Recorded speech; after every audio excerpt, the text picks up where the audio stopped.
Siempre es complicado abordar el tema de la visión del otro. Es indudable que la percepción que podemos tener los españoles de los portugueses y los portugueses de los españoles obedece a un sentimiento secular y mutuo de reserva. A veces, otras veces de darnos la espalda,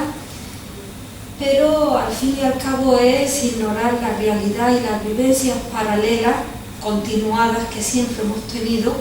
Es un problema secular compartido por ambos, que hemos tenido caracteres similares y una tensión siempre compartida, pero de una mirada al frente.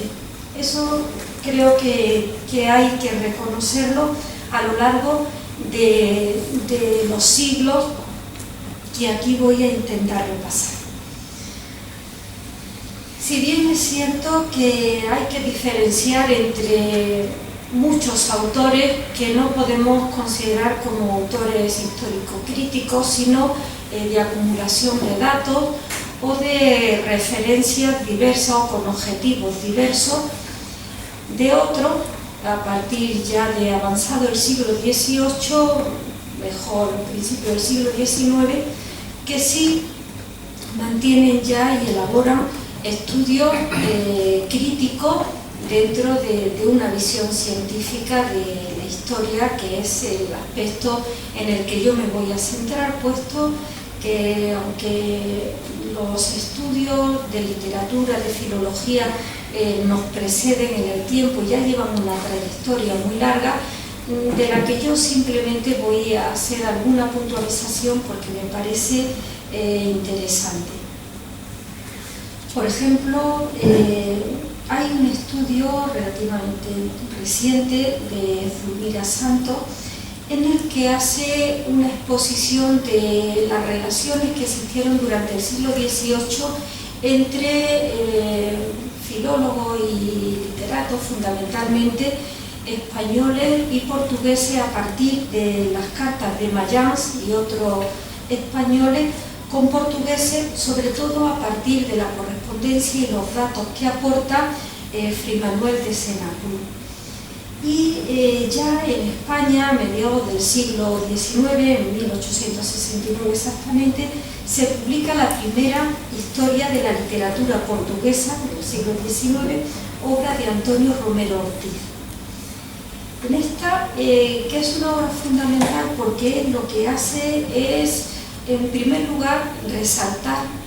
la falta de conocimiento mutuo que hay entre los filólogos, que era el tema que él trataba, y personajes de la literatura de los dos países, pero sin embargo, ya tomando además una frase de Castelo Branco en su obra ¿Onde está la felicidad?, hace una referencia a que en Portugal se conoce más a China que a España, de tal forma que dice que hay un diccionario de chino-portugués y sin embargo no hay un diccionario completo todavía a mediados del siglo XIX de español y portugués, con lo cual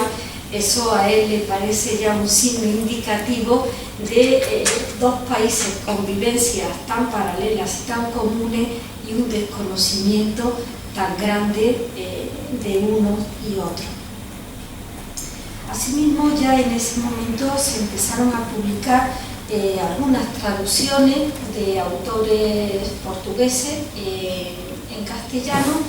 fundamentalmente herculano, pero también ya se publicó, ya en el siglo XX, la historia de la literatura portuguesa de Fidelino Figueiredo. Él tuvo muchos contactos con autores españoles,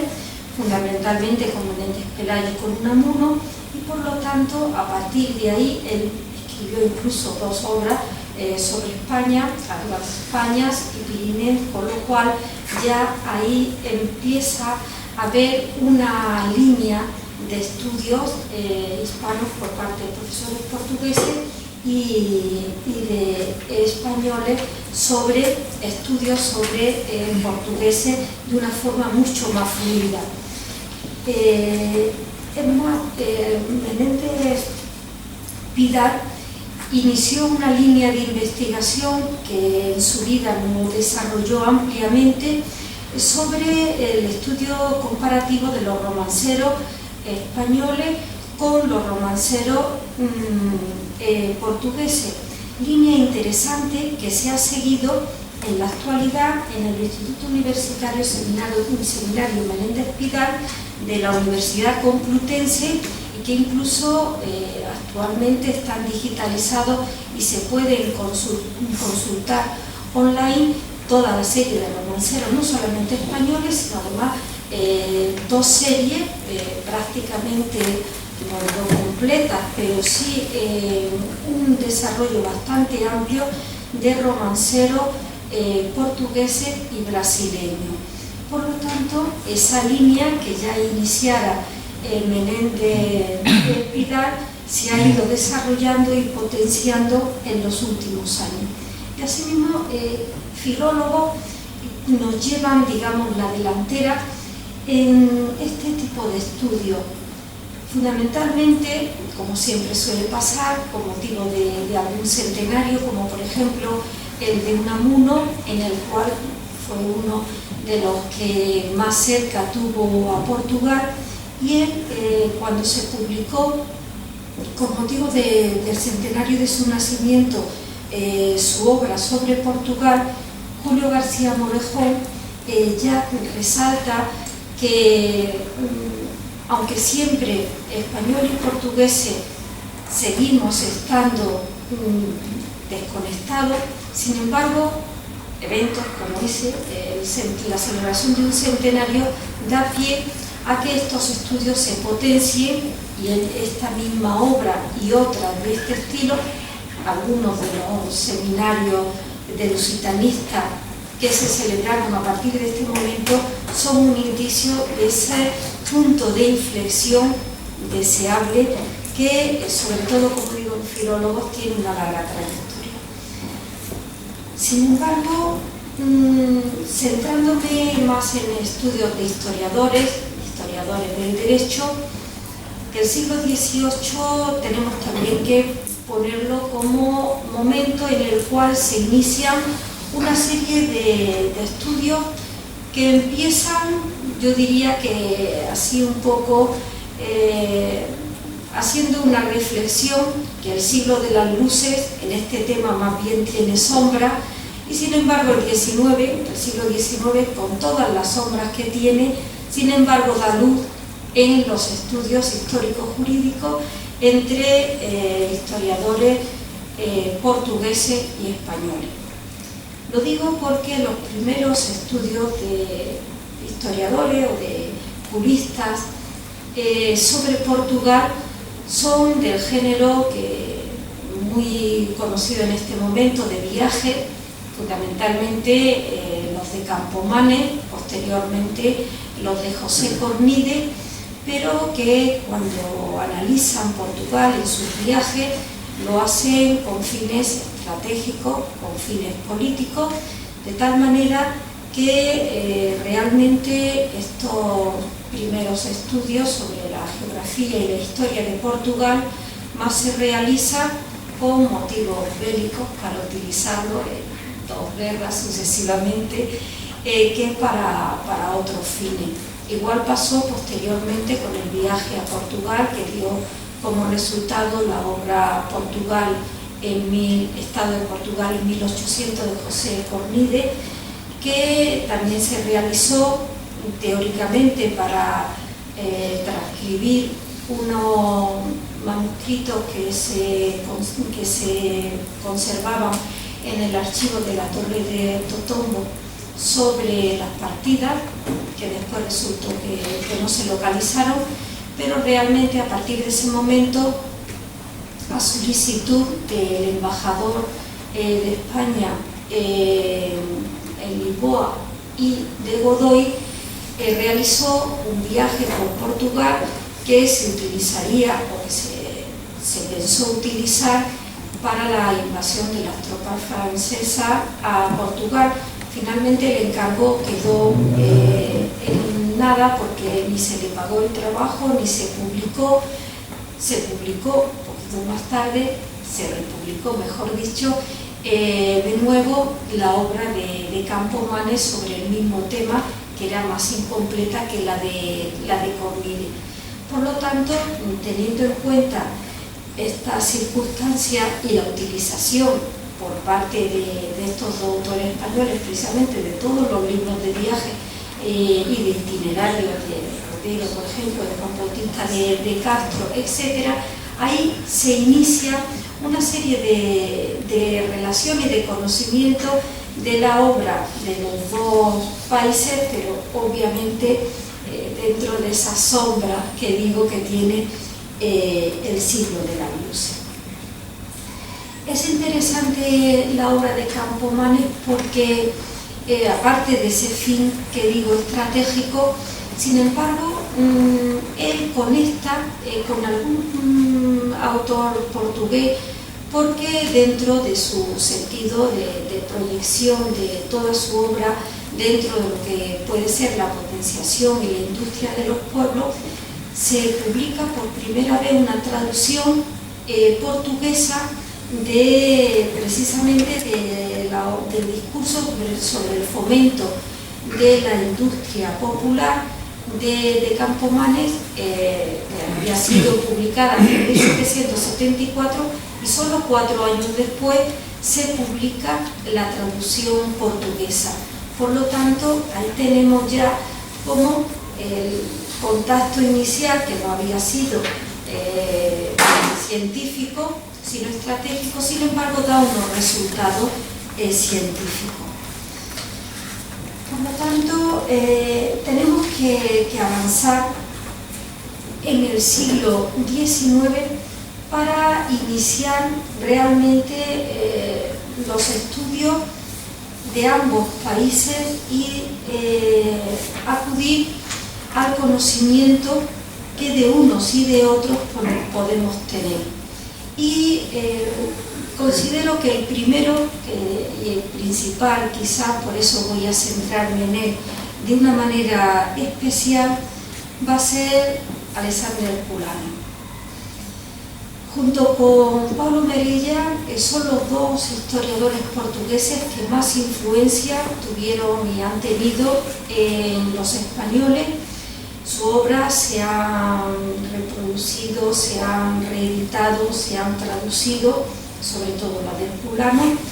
Veremos la diferencia que hay entre uno y otro. Y si repasamos la obra de Herculano y la repercusión que tuvo en España, veremos cómo fue el personaje clave. Si repasamos las publicaciones afines a la historia del derecho, podemos apreciar cómo a finales del XIX aparecen ya las primeras referencias de historiadores portugueses y actos de la Academia de la Historia en los que se intercambian homenajes a autores de un y otro país, como el celebrado en 1863 en la Academia de la Historia Portuguesa,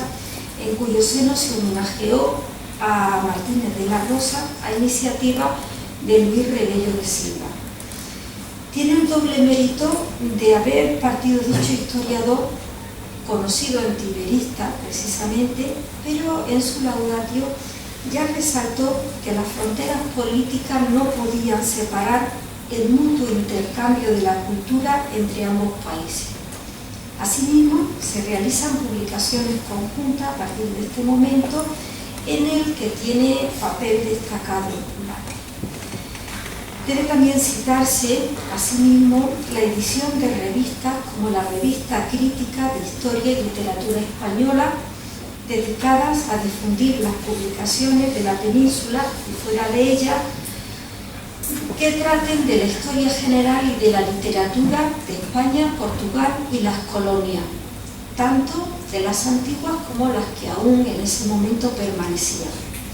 Esta revista fue dirigida por Rafael Altamira y Luis Ruiz Contreras, pero desgraciadamente solo se editó durante 2 años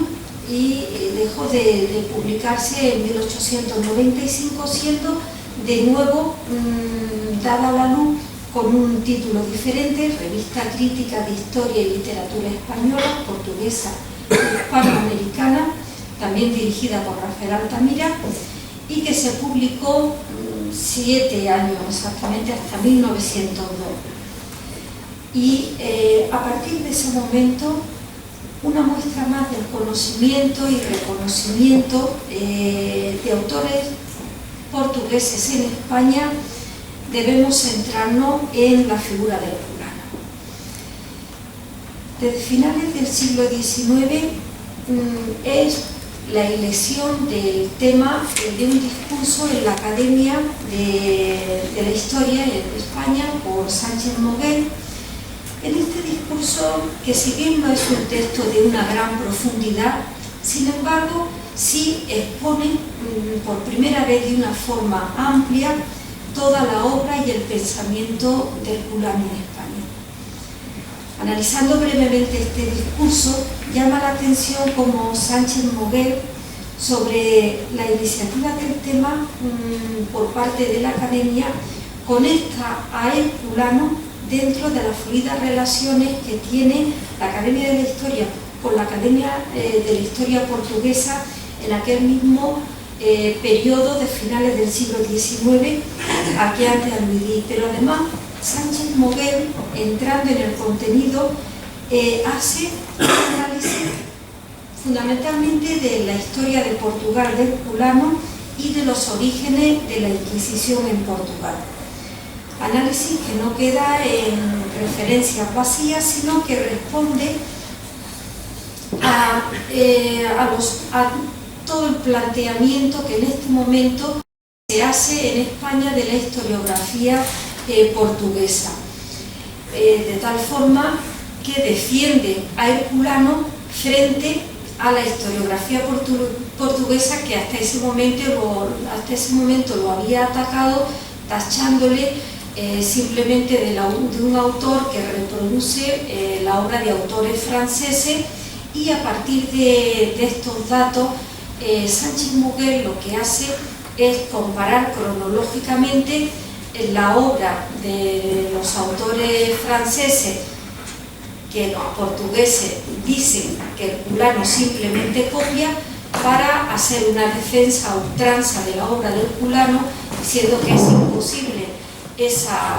traslación literal, cuando la obra de Thierry, por ejemplo, fundamentalmente es posterior en algunas de las alusiones que hace a la obra de Herculano. Por lo tanto, ahí ya esa defensa es un signo del interés que este autor está teniendo en los autores españoles. Además, profundiza en el sentido de que, a diferencia de los autores franceses, Herculano parte de la consideración esencial de los municipios como motores de la historia portuguesa, a diferencia de otros autores franceses que tienen otras instituciones superiores, fundamentalmente el Estado o bien el tercer Estado, en el caso de la obra de Thierry, como motores de la historia, en este caso francesa. Por lo tanto, yo creo que es un valor que hay que resaltar en la historiografía española respecto a la visión del autor portugués de análisis. Argumenta además Sánchez Moguel contra Antonio Serpa Pimentel, por ejemplo, Rivera Martín, Teófilo de Braga, etc. Y además también contra Romero Ortiz, de su Historia de la Literatura que antes había dicho, cómo Herculano no solamente utiliza la historiografía francesa, Thierry fundamentalmente, sino también otros autores, fundamentalmente Guizot, Ranque, Eguinón, Savigny, Dossi, etc. Por lo tanto, ya, digamos, despega la obra de Herculano de ese intento, en ese momento, por las circunstancias políticas y la ideología de Herculano, que en Portugal se le había querido someter. Por otra parte, también resalta, aunque esto se hizo en España también posteriormente, como Herculano estaba inserto dentro de los estudios ya críticos, puesto que él no solamente reproduce la obra de otros autores, sino que fue el motor de los Portugalia Monumenta Histórica. Por lo tanto, él utilizó directamente documentos, cuestión que resalta frente a los que opinaban que simplemente reproducía los datos sobre la historia de Portugal anteriormente publicados. A principios del siglo XX, también otro historiador del derecho, en este caso español, José María Ozcategui, en la Universidad de Valencia en 1923, de nuevo toma como tema del discurso dentro de un seminario en la Universidad de Valencia la obra de los más grandes historiadores, era como se titulaba, del siglo XIX europeo. Y dentro de esta exposición elige de 7 que expone 2 portugueses, Herculano y Gama Barros. De ellos elige alguna parte sobre, es un discurso breve, porque trata, como digo, 7 autores, de los cuales hay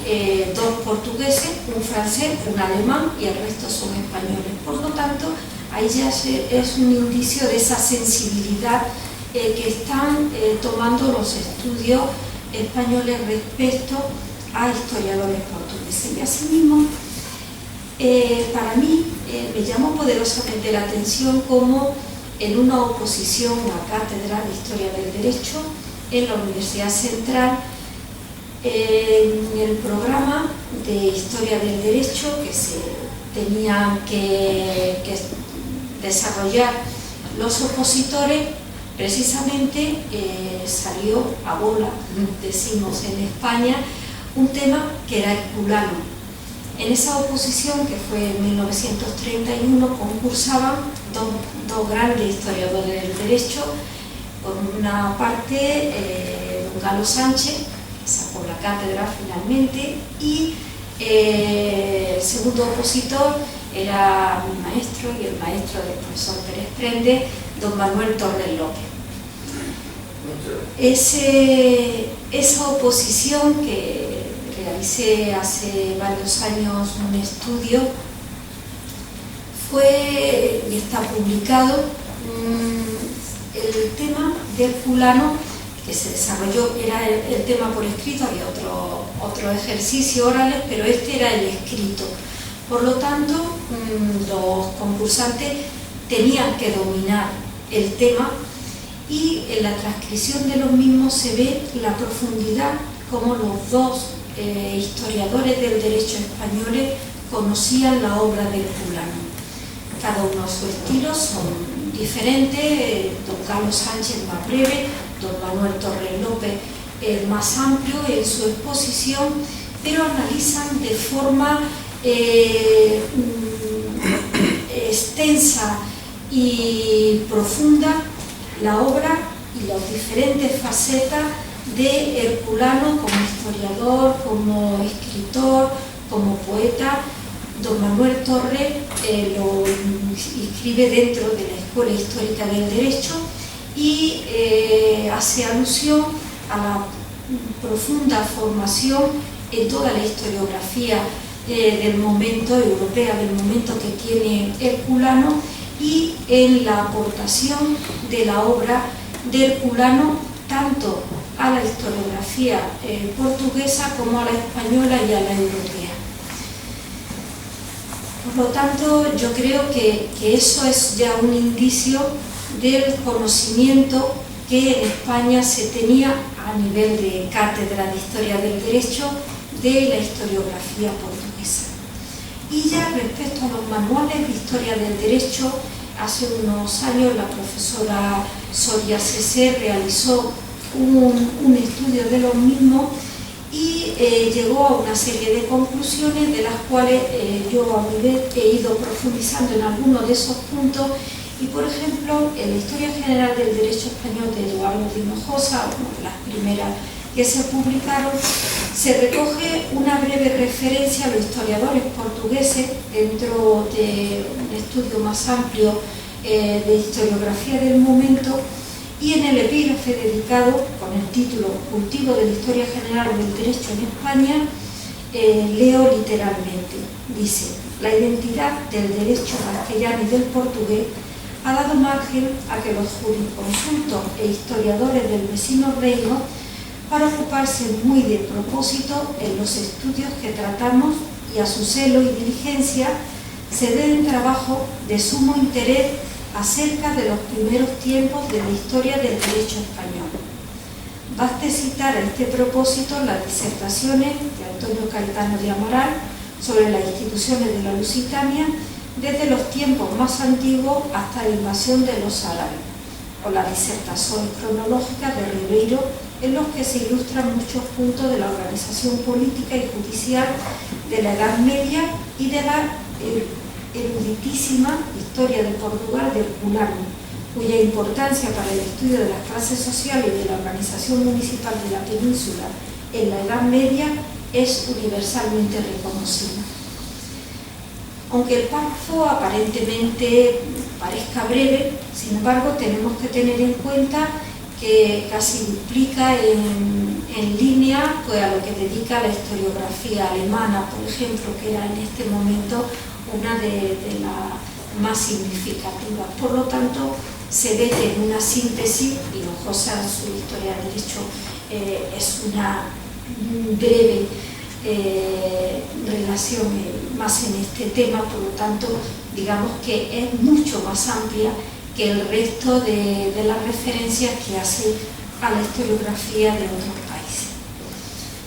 A partir de este momento empieza, sin embargo, a descender el número de referencias. En general, en España, como he repetido, la figura de Herculano fue quizás la más ampliamente conocida y las referencias son las más asiduas. Sin embargo, quería centrarme, puesto que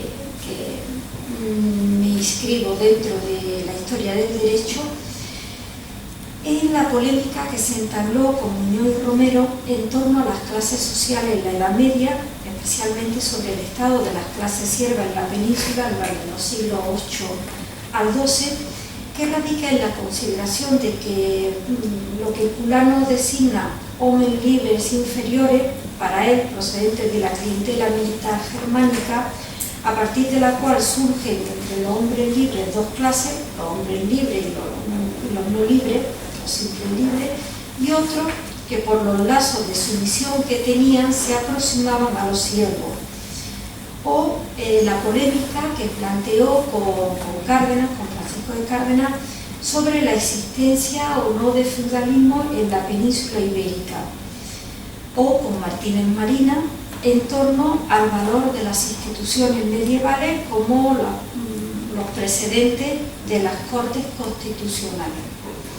Además, es prueba suficiente la consideración que se tenía que se incluyera en la mayoría de los manuales, entre ellos el que he citado.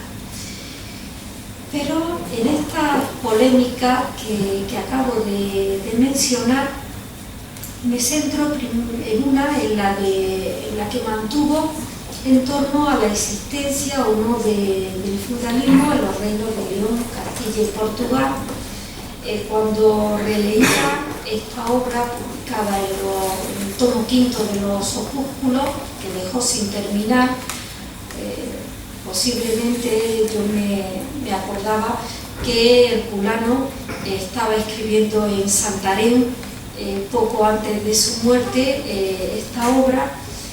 y en su trabajo aborda tres temas fundamentales. En primer lugar, el autor, a diferencia de los autores citados en el siglo XIX con otros fines,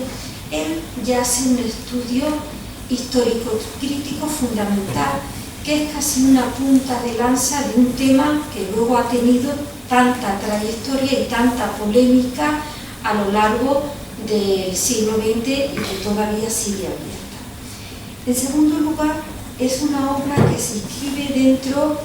de un debate historiográfico que se había planteado ya también en España en estos años sobre la historia de la propiedad territorial en España. Por eso se opone a Cárdenas, y a partir de ese momento se abre el debate sobre la existencia o no del feudalismo, teniendo como fondo el tema de la propiedad. Y en tercer lugar, porque el debate abierto por ambos historiadores ha seguido latente durante siglos, siglo y pico, de tal manera que todavía ahora mismo hay en prensa un trabajo breve, pero no porque sea breve no es menos importante, del profesor Pérez Prende,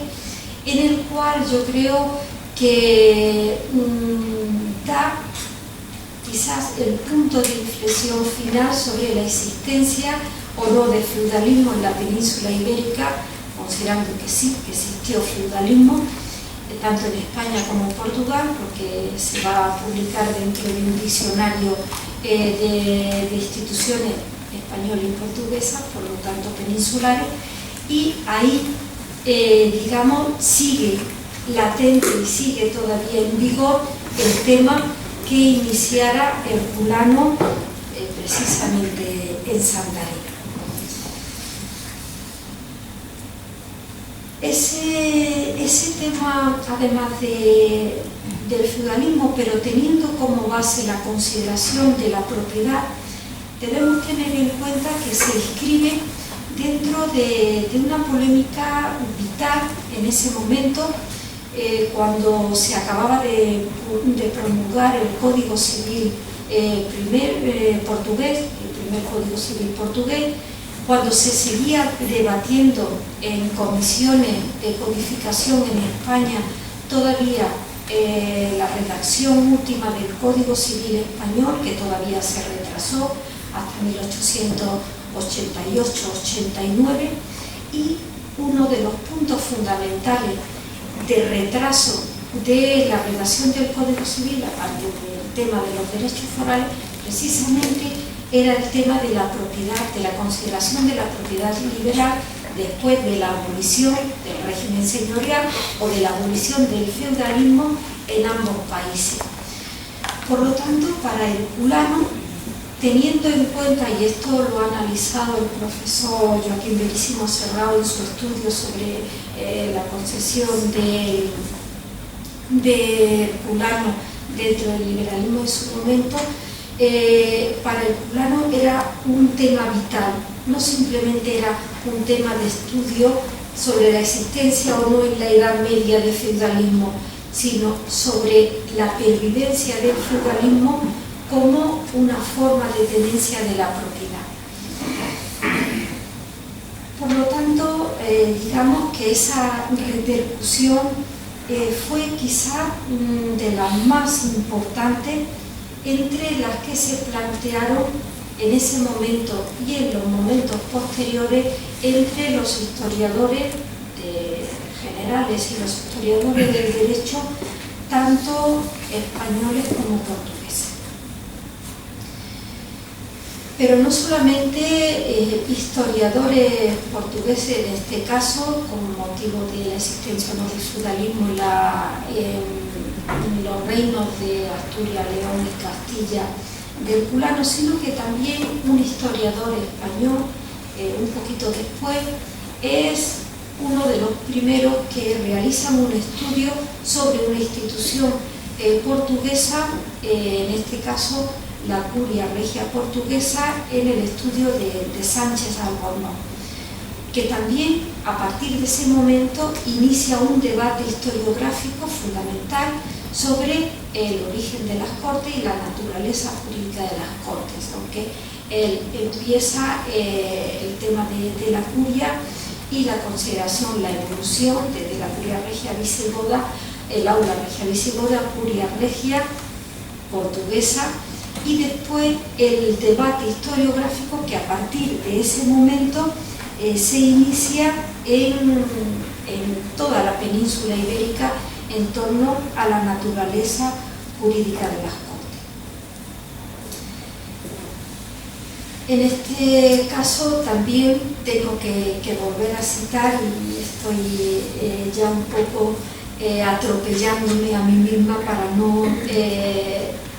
avanzar, para no utilizar demasiado tiempo que haya lugar a debate. Fue también el profesor Pérez Prende, en el que en un estudio, bueno, la edición de la teoría de las Cortes de Martínez Marina, en la introducción publicado en Editora Nacional, consideró que fue precisamente un autor portugués, Antúnez de Portugal, el que inspiró digamos, la concesión de las Cortes de Martínez Marina, que luego muchos siguieron, como que las Cortes históricas habían sido cercenadas y que habían resucitado, podemos decir, con el constitucionalismo, cuestión contra la que se opone el profesor Pérez Prende, pero ahí, en la teoría de Martínez Marina, está en la base Antúnez de Portugal y la idea de conciliarismo que tiene este autor portugués. No puede olvidarse en esta rápida relación de estudio mutuo las relaciones que existieron entre autores como pueden ser Marcelino Menéndez Pelayo, por ejemplo, que no solo en su historia de los heterodoxos hace continuas alusiones a personajes portugueses como Gil Vicente, por ejemplo, siguiendo a Teófilo Braga, o a otros elarmistas portugueses como Gabriel Bergoglio, Antonio Pereira, etc., sino que cuando se refiere a Gil Vicente y a otros poetas portugueses, también lo recoge y hace digamos, los estudios comparativos entre Gil Vicente y otros autores, tanto españoles como portugueses. O, por ejemplo, Antonio Ballesteros Beretta, que trata la historia de ambos países de un modo global, como Rafael Altamira, y que analizan la proyección de España y Portugal hacia el exterior, fundamentalmente hacia América, y su influencia en la historia universal. Debe resaltarse este último autor, Altamira, que tuvo bastante relación intelectual con Fidelino Figueiredo, y ambos compartían, aunque tenían ideologías muy diferentes, una misma perspectiva iberoamericana de la historia de ambos países, de España y Portugal, y abogaban por el diálogo de estas naciones con sus antiguas colonias. Hay un estudio interesante realizado últimamente de Raúl Barcelo Ribeiro de Silva, donde resalta toda esta relación intelectual entre Fidelino Figueiredo y Rafael Altamira. A mediados del siglo XX, de nuevo, otro español vuelve a tomar como tema central de su investigación un tema portugués, en este caso ya historia contemporánea, la historia de la República de Portugal, de Jesús Pavón, que si bien su ideología está muy marcada en la exposición que hace su obra, pero sin embargo utiliza ampliamente tanto la documentación como la historiografía portuguesa, y por lo tanto creo que merece por lo menos traer aquí su mención. Y una última referencia, porque al ser el gran historiador del derecho portugués, creo que debe también citarse la obra de Paulo Merello. No así como Herculano, en el caso del feudalismo en Castilla y León, o en el caso de Sánchez Albornoz respecto a la curia portuguesa, un estudio monográfico sobre un tema español. Sin embargo, Paulo Merella, por todos los historiadores del derecho español que estudien algunos de los temas que él ha estudiado, siempre en referencia y se tiene que utilizar su obra, igual que él utilizó la obra de todos los historiadores del derecho de su momento. Y además quisiera simplemente resaltar la gran relación que tuvo su labor en el boletín de la Facultad de Derecho de la Universidad de Coimbra con la concesión que posteriormente se tuvo cuando se creó en 1924 el Anuario de Historia del Derecho, que se ve como detrás de la concesión de las secciones del Anuario de Historia del Derecho estaba en la mano de Paulo Merella, de tal manera que él fue el que publicó continuamente todas las recensiones que se hicieron, algunas están sin firmar, pero se ve que fueron de su mano, sobre la historiografía portuguesa del momento, incluso de algunos historiadores de otros países, y además tuvo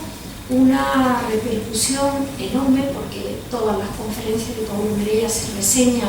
en el Anuario de Historia del Derecho, e incluso sabemos a través de las cartas y de otra documentación que tuvo siempre una continua conexión con los profesores españoles de su momento, incluso que fue invitado a dar las conferencias, algunas de las cuales solamente conocemos por el resumen que se hicieron en el Anuario de Historia del Derecho, seminarios que dio, por ejemplo, en el Ateneo o en alguno otro, la Universidad Central en Madrid. Por lo tanto, yo considero que dentro de los historiadores del derecho fue el que intentó que los estudios entre españoles y portugueses fueran estudios conjuntos, como habían sido conjuntos y con una base y con un desarrollo común las instituciones de ambos países, fundamentalmente medievales, que fueron su principal línea de investigación. Llegado a este punto, debo decir que la referencia, aunque se puedan citar muchos autores, pero en el conjunto de todo son escasas. El juego hispanismo-lusitanismo y la correlativa ausencia de ambos fenómenos, si excluimos los casos que hemos ido citando a lo largo de esta exposición y algunos más que seguro he eludido, son relativamente pocos. En la actualidad sí se puede, como historiador general de contemporánea, no como historiador del derecho, la figura de Hipólito de la Torre y sus discípulos, que sí están ya no es iniciando porque ya llevan